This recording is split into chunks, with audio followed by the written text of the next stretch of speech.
I think to your point, though, I think that whose responsibility is it to try to inculcate an alternative ethic?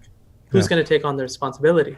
I think if we're waiting for sort of progressive activists to do that, who have already come out in favor of LGBT, who've already come out sort of in favor of legalizing marijuana and narcotics, who have basically paid nothing but lip service to the moral commitments of Islam, then we're going to be waiting a long time. Yeah. And we can get upset with them because they're not doing that. But the idea is that we're expecting of them something that they're probably not going to be as interested in doing.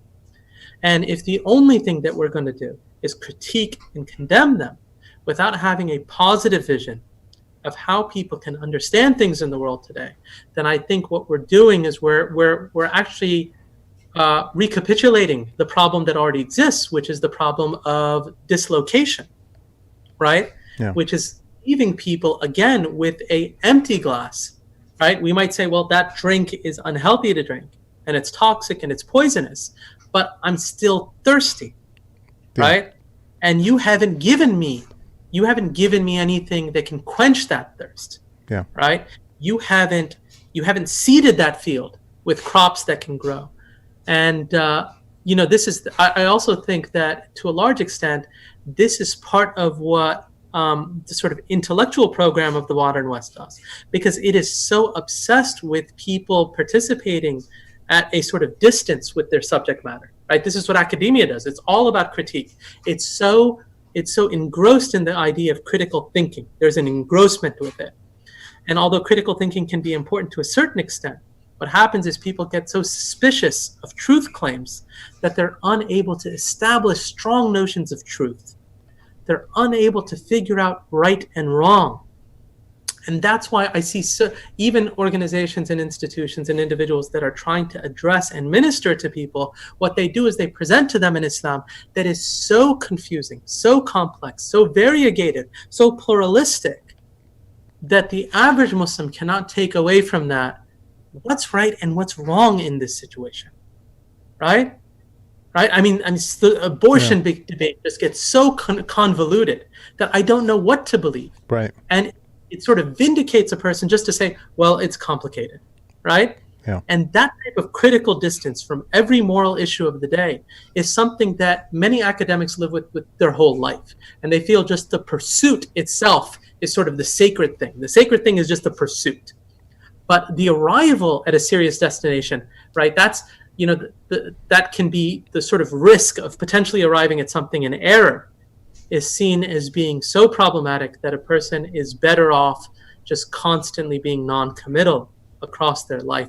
And so when we talk about higher notions of truth, higher notions of moral commitments, and the big questions that need to be answered in life, right? How do we provide people answers to those big questions unless we're willing to ground them in strong notions with moral clarity as to right and wrong, right? And we have to be able to speak in that language without eliminating diversity, but while recognizing that we need to discern between that to provide people clarity, because people need to know what to do, right? And that to me is something that I think we haven't provided for people. And the social justice movement does that for people.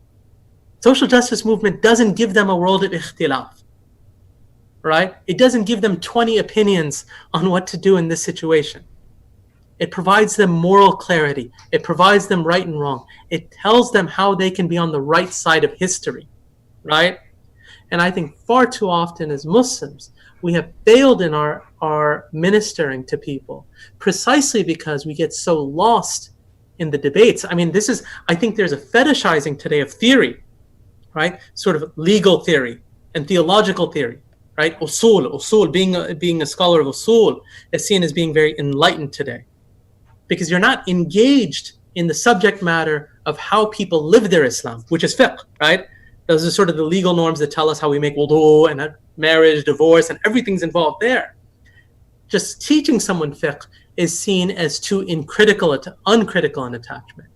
It is too base. It is not intellectually stimulating, even though it is very practical in its applications as to what Muslims are supposed to do at different points in time. In theology, in telling me how I understand God and what I'm supposed to believe. But the theory itself becomes the crowning achievement. such that we spend all our time there, but we never transition. And we can't make decisive decisions on important issues because we are imperiled by our obsession with pluralism and diversity and just the sort of grandiose multiplicity of opinion and being multidimensional with our faith. And what that leaves people is a really profound state of just total and complete confusion. And I think you have so many young Muslims who just don't know what to think about so many issues because they don't find people speaking to them in morally compelling terms and clear, unequivocal terms about right and wrong. And this is, if you look at the Quran and Sunnah, it is not this convoluted mess. That's not what it is, right? It's very direct and straightforward. Right? مَن يُؤْمِنُ بِاللَّهِ وَالْيَوْمِ الْآخِرِ, right? Whoever believes in Allah, do this, don't, right? فَلْيَقُلْ خَيْرًا أَوْ لِيَصْمُتْ, right? It's very direct. Speak well, you're speaking to people at a level where you're providing them moral instruction that they can take away and live their life with. And it's like, how can you have this corpus of revelation that is so unambiguous and clear on the biggest questions in life and have a religious discourse that is nothing but unending convolution? Yeah. And point and counter. That to me, I think, is a tremendous missed opportunity. And it is leaving people in a location where they are not finding meaning, they're not finding purpose. And I think part of the reason that we're incapable of doing that is that we are so concerned by the competing ideological agendas that we were sort of constantly trying to anticipate the possible complications that will stand between a person and their ability to accept what Allah and His Messenger have said. And I think we have to have some tawakkul and trust in Allah that the sort of power of the message can overcome those things. And perhaps people listening to something that's countercultural and violates their presuppositions is in fact a benefit to them, right? Yeah. It may be beneficial to them.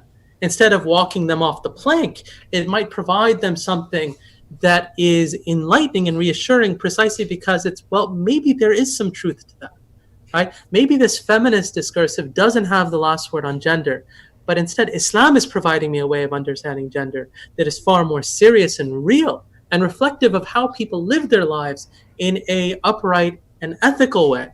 And reflective of biology.